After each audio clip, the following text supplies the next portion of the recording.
छत्तीसगढ़ सामान्य अध्ययन से संबंधित 10 प्रश्नों पर रोज हम डिस्कशन करते हैं जो कि सीजीपीएससी और सीजी व्यापम के परीक्षाओं के लिए बहुत ज़्यादा इम्पॉर्टेंट हो सकता है। सीधे हम लोग क्वेश्चंस पर चलते हैं।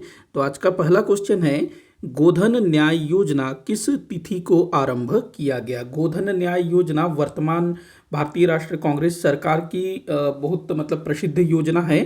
काफ़ी इसको जोर शोर से शुरू किया गया था। तो यह योजना किस तिथि को आरंभ किया गया ये आपको बताना है।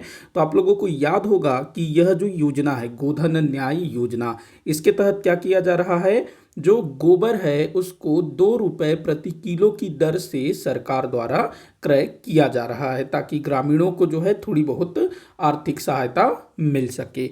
तो गोबर खरीदने की योजना है, सीधा सीधा अगर हम लोग कहें तो यह जो योजना है गोधन न्याय योजना, ये हरेली त्योहार के दिन शुरू हुआ था। हरेली हमारे छत्तीसगढ़ के किसान भाइयों का प्रमुख त्योहार है। किसानों द्वारा मनाया जाने वाला सबसे पहला त्योहार इसको माना जाता है। हरेली का जो पर्व है ये सावन मास के अमावस्या को मनाया जाता है। सावन मास के अमावस्या को, जो कभी अगस्त में पड़ता है कभी जुलाई में पड़ता है। तो हरेली अमावस्या के दिन गोधन न्याय योजना को आरंभ किया गया था। अब यहाँ पर तिथि पूछ रहा है, डेट पूछ रहा है, आपको डेट बताना है। तो ये जो है 20 जुलाई 2020 को आरंभ किया गया था। 20 जुलाई 2020 को हरेली का त्यौहार था और इसी दिन जो है इस योजना को शुरू किया गया।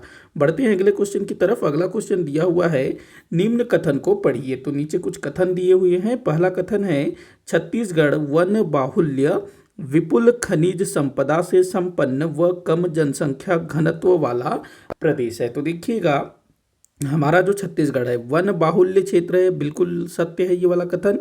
उसके बाद इसी में आगे बोल रहा है विपुल खनिज संपदा से संपन्न, मतलब कि हमारे यहाँ बहुत सारे खनिज बड़ी मात्रा में प्राप्त होते हैं। जी हाँ, बिल्कुल सही है। यहाँ लोहा मिलता है, बॉक्साइट मिलता है, कोयला मिलता है और भी विभिन्न प्रकार के खनिज भरे पड़े हैं। तो खनिज संपदा से विपुल खनिज संपदा से संपन्न है हमारा छत्तीसगढ़ राज्य। अगला बोल रहा है कम जनसंख्या घनत्व वाला प्रदेश है। तो जी हाँ, हमारा जो छत्तीसगढ़ राज्य है उसकी जो जनसंख्या घनत्व है वो काफ़ी कम है। तो ये भी बिल्कुल सही है। तो मतलब कि जो पहला कथन है वो बिल्कुल पूर्णतः सत्य है। अगला देखते हैं, छत्तीसगढ़ देश का सबसे बड़ा धान का उत्पादक राज्य है। तो हमारे छत्तीसगढ़ को धान का कटोरा कहा जाता है। तो क्या हमारे छत्तीसगढ़ में पूरे भारत में, मतलब कि हमारा जो छत्तीसगढ़ है वो देश का सबसे बड़ा धान का उत्पादक राज्य है? नहीं, ऐसा नहीं है। और भी दूसरे राज्य हैं जैसे कि पश्चिम बंगाल हो गया, जहाँ पर धान का काफ़ी उत्पादन होता है। हमारे छत्तीसगढ़ में भी ठीक ठाक होता है, लेकिन भारत में सबसे ज़्यादा धान का उत्पादन छत्तीसगढ़ में नहीं होता है। तो ये वाला जो कथन है ये गलत है, ध्यान रखना। वैसे हमारे छत्तीसगढ़ को धान का कटोरा जरूर कहा जाता है, क्योंकि जो छत्तीसगढ़ का जो मैदान है महानदी बेसिन, वो कटोरे के समान है। छत्तीसगढ़ का मैदान है ना, तो उसके चारों तरफ जो है ना ऊंची ऊंची पहाड़ियां हैं। उत्तर में सरगुजा जो क्षेत्र है, पूर्वी बघेलखंड का पठार, दक्कन ट्रैप, वो सब पड़ता है, पूरा पर्वत पठार वाला एरिया है। दक्षिण में आप लोग देखेंगे बस्तर क्षेत्र में तो दंडकारण्य का पठार, पश्चिम में देखेंगे तो मैकल पर्वत श्रृंखला, वैसे ही पूर्व में भी छोटी मोटी पहाड़ियां हैं और बीच में छत्तीसगढ़ का मैदान अर्थात महानदी बेसिन जो कि कटोरे के समान है। तो ये वाला जो है आपका गलत हो जाएगा, दूसरा वाला। तीसरा दिया है, छत्तीसगढ़ एक जनजातीय बाहुल्य प्रदेश है। जी हाँ भाई, बिल्कुल सत्य है ये भी। तो यहाँ पर जो पहला और जो तीसरा है वो सत्य है और जो दूसरा वाला है वो असत्य है। अब देखना यह है कि पूछा क्या गया है।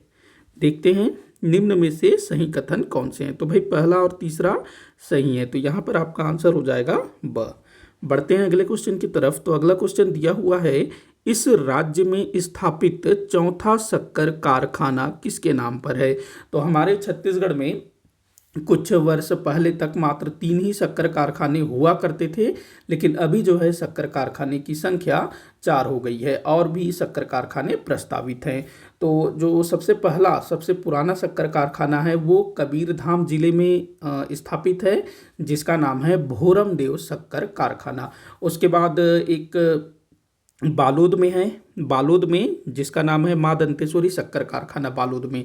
उसके बाद सूरजपुर में है माँ महामाया शक्कर कारखाना। मतलब कि हमारे छत्तीसगढ़ के जो प्रमुख देवी देवता हैं उनके नाम पर शक्कर कारखाना का नाम रखा गया है। देखो, अगर हम उत्तर की बात करें, हमारा छत्तीसगढ़ कुछ ऐसा है ना, तो उत्तर में सरगुजा है, तो उत्तर में सूरजपुर में है माँ महामाया शक्कर कारखाना। माँ महामाया का मंदिर कहाँ पर है, तो बिलासपुर के रतनपुर में। उसके बाद बालोद, बालोद जो लगभग यहाँ पर है, ये बस्तर संभाग हो गया, बस्तर संभाग के थोड़ा सा ऊपर तो बालोद है। तो बालोद में शक्कर कारखाने का क्या नाम है, माँ दंतेश्वरी शक्कर कारखाना। उसके बाद कबीरधाम में है, यहाँ पश्चिम में भोरमदेव शक्कर कारखाना, और कवर्धा में ही है ना भोरमदेव मंदिर।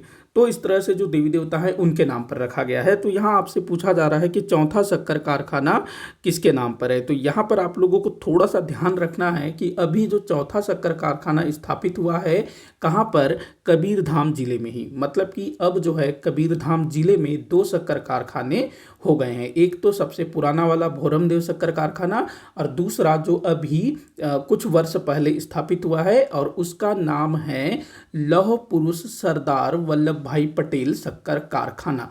ध्यान रखेंगे, सरदार वल्लभ भाई पटेल के नाम पर छत्तीसगढ़ के चौथे शक्कर कारखाने का नाम रखा गया है। काफ़ी इंपॉर्टेंट है। अगर आपको ये तीनों शक्कर कारखानों के नाम याद हैं तो आप लोग जो है कंफ्यूज हो जाओगे, और ऐसे माँ बमलेश्वरी या फिर किसी दूसरे देवी देवता पर टिक कर सकते हो। कंफ्यूज करने के लिए इस तरह से क्वेश्चन किया जा सकता है। तो इसका आंसर होगा इनमें से कोई नहीं। तो सरदार वल्लभ भाई पटेल शक्कर कारखाना जो कि कबीरधाम में है। बढ़ते हैं अगले क्वेश्चन की तरफ। अगला क्वेश्चन है, इस राज्य के अनुसूचित क्षेत्रों की प्रमुख समस्या क्या है। अनुसूचित क्षेत्रों की प्रमुख समस्या। अनुसूचित क्षेत्र मतलब ऐसे क्षेत्र जहां पर आदिवासी जनसंख्या अधिक हो, उनको अनुसूचित क्षेत्र कहा जाता है। हमारे छत्तीसगढ़ में टोटल 146 विकास खंड हैं, ब्लॉक। इन 146 विकास खंडों में से 85 आदिवासी विकास खंड हैं, या फिर कहें अनुसूचित क्षेत्र वाले विकास खंड हैं 85। तो इन अनुसूचित क्षेत्रों में जो आदिवासी बाहुल्य क्षेत्र है वहाँ की प्रमुख समस्या क्या है, ये आपको बताना है। तो पहला पॉइंट बोल रहा है पेयजल, चिकित्सा, परिवहन एवं रोजगार की समस्या। तो ये सारी समस्या अगर हम लोग देखें तो केवल अनुसूचित क्षेत्र की समस्या नहीं है, देश के बहुत बड़े हिस्से में ये सारी समस्याएं देखने को मिलती है। महानगरों में भी पेयजल की समस्या है, चिकित्सा की समस्या भी महानगरों के काफ़ी सारे हिस्सों में देखने को मिलता है। जो झुग्गी झोपड़ी वाले इलाके हैं वहाँ पर जो है चिकित्सा की समस्या बनी हुई है। परिवहन की समस्या भी है महानगरों में, क्योंकि महानगर जो है ना काफ़ी मतलब बढ़ते जा रहे हैं, वहाँ पर पॉपुलेशन बढ़ रहा है, तो सड़क वगैरह बनाना दिक्कत हो रहा है। तो वहाँ पर क्या बन रहा है, फ्लाईओवर बन रहा है। तो ये भी एक दिक्कत है ये पूरे देश में। उस बाद भी रोजगार, ये तो भाई सबसे बड़ी समस्या है। तो ये जो समस्या है संपूर्ण देश की समस्या है। हालांकि जो ग्रामीण क्षेत्र है, जो आदिवासी क्षेत्र है, वहाँ पर भी ये समस्या बहुत ज़्यादा है, लेकिन ये अनुसूचित क्षेत्रों की प्रमुख समस्या नहीं है। ध्यान रखेंगे, ये अनुसूचित क्षेत्रों की प्रमुख समस्या नहीं है। उसके बाद बोल रहा है उग्र वामपंथी विचारधारा। उग्र वामपंथी विचारधारा, तो यही जो है अनुसूचित क्षेत्रों की सबसे बड़ी समस्या है, नक्सलवादी समस्या। क्योंकि नक्सलवादियों के रहते ये जितनी समस्याएं हैं ना ऊपर वाली, ये सॉल्व नहीं हो पा रहा है। ध्यान रखेंगे, ये सारी व्यवस्थाएं या फिर ये सारी सुविधाएं ग्रामीण क्षेत्रों में, आदिवासी क्षेत्रों में अगर उपलब्ध कराई भी जाती है, जैसे कि चिकित्सा के लिए हॉस्पिटल खोले जाते हैं, सड़क वगैरह बनाया जाता है, या फिर स्कूल कॉलेज खोले जाते हैं ताकि वहाँ के जो बच्चे हैं पढ़ लिख करके कुछ बन सके, तो नक्सलवादी क्या करते हैं, हॉस्पिटल को बम से उड़ा देते हैं, जो सड़क है उसको बनने नहीं दिया जाता है, स्कूल कॉलेजों को भी ध्वस्त कर दिया जाता है। मतलब कि अगर नक्सलवाद की समस्या समाप्त हो जाएगी तो ये सारी समस्याएं उतनी बड़ी समस्या नहीं रह जाएगी। तो ध्यान रखेंगे इस चीज को, नक्सलवाद अथवा उग्र वामपंथी विचारधारा अनुसूचित क्षेत्रों की सबसे बड़ी समस्या है। अगला दिया है दुर्गम पर्वतीय क्षेत्र। तो भाई ये आदिवासियों के लिए, अनुसूचित जनजातियों के लिए कोई बहुत बड़ी समस्या नहीं है, क्योंकि वो लोग जो है ना पर्वत, पहाड़, जंगल उसके आदी हैं बिल्कुल। मतलब वहाँ पर पूरी तरह से वो अच्छे से जम चुके हैं, तो वो कोई दिक्कत वाली बात नहीं है। तो इसका आंसर हो जाएगा 2, उग्र वामपंथी विचारधारा। ये जो है अनुसूचित क्षेत्रों की सबसे बड़ी समस्या है। तो यहाँ पर आपको जो है 2 कूट में क्या बताना पड़ेगा, 2, केवल 2 सही है। अगला क्वेश्चन हम देखते हैं, किस पर्व को दान पर्व के नाम से जाना जाता है? तो भाई किस पर्व को दान पर्व के नाम से जाना जाता है? तो छेरछेरा को दान पर्व के नाम से जाना जाता है, जो कि पौष मास के पूर्णिमा को मनाया जाता है। पौष मास के पूर्णिमा को मनाया जाता है छेरछेरा का पर्व। ये पूरे छत्तीसगढ़ में मनाया जाता है, बस्तर में भी। अगला क्वेश्चन है, निम्न में से कौन सा रस्म बस्तर दशहरा से संबंधित है? तो बस्तर दशहरा भाई जो कि 75 दिनों तक चलता है, मतलब कि अभी भी बस्तर का दशहरा चल रहा है। अगले महीना अक्टूबर में जो बस्तर का दशहरा है वो स्टार्ट हो जाएगा। तो अभी मतलब अभी स्टार्ट हो चुका है, लेकिन जो मुख्य जो कार्यक्रम होते हैं वो अक्टूबर मास में होता है, आश्विन मास में, जिसको कुंवार महीना भी बोला जाता है ना, तो उसमें होता है। तो कौन सा रस्म बस्तर दशहरा से संबंधित है? ओहाड़ी, ये बस्तर दशहरा से संबंधित है। ये सबसे आखिरी रस्म होता है। ओहाड़ी रस्म के तहत क्या होता है, जितने भी देवी देवता होते हैं, माँ दंतेश्वरी का जो छत्र वगैरह होता है, उन सबको विदा किया जाता है, उसको ही कहा जाता है ओहाड़ी। उसके बाद दिया है रैला पूजा, ये भी जो है बस्तर दशहरा से संबंधित है। जो नवरात्र का जो पहला दिन होता है ना, उस दिन रैला पूजा किया जाता है। उसके बाद मावली प्रघाव, ये भी जो है बस्तर दशहरा से संबंधित है। डिटोंग, ये बस्तर दशहरा से संबंधित नहीं है। डिटोंग का संबंध जो है ना गेड़ी नृत्य से है, ध्यान रखेंगे, इसका संबंध गेड़ी नृत्य से है। जब बस्तर क्षेत्र में बहुत अधिक तीव्र गति से गेड़ी नृत्य किया जाता है तो उसको डिटोंग कहा जाता है।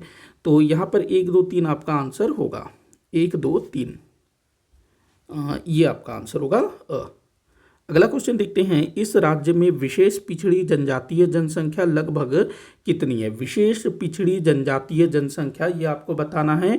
तो लगभग 1,50,000 के करीब विशेष पिछड़ी जनजातियों की जनसंख्या है। हमारे छत्तीसगढ़ में टोटल 5 विशेष पिछड़ी जनजातियां हैं ना, कौन कौन सी हैं? पहला बैगा है जो कि जनसंख्या में सबसे अधिक है, उसके बाद पहाड़ी कोरवा, उसके बाद बिरहोर, उसके बाद कमार और अबुझ माड़िया। तो इन 5 जनजातियों की जनसंख्या लगभग 1,50,000 के करीब होती है। इसके अलावा छत्तीसगढ़ राज्य सरकार द्वारा वर्ष 2002-3 में पंडो और भुजिया जनजाति को भी विशेष पिछड़ी जनजाति का दर्जा प्रदान किया गया है। तो टोटल 7 हैं, 2 राज्य सरकार द्वारा और 2 जो है केंद्र सरकार द्वारा। अगला क्वेश्चन देखते हैं, कोसा के वस्त्रों के लिए कौन सा जिला जाना जाता है? कोसा वस्त्र, तो भाई जांजगीर चांपा कोसा वस्त्र के लिए जाना जाता है।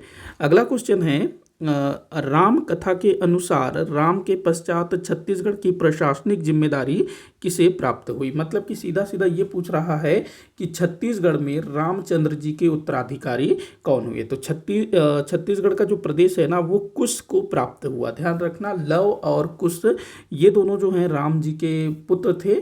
तो जो कुश है उनको जो है छत्तीसगढ़ का क्षेत्र प्राप्त हुआ। अभी ना स्टार भारत करके एक चैनल है, तो उसमें ना रामायण ये आ रहा था, जिसमें उत्तर रामायण भी दिखाया गया, जिसमें लव कुश इन सब के बारे में दिखाया गया। तो अगर आप लोग चाहो तो देख सकते हो।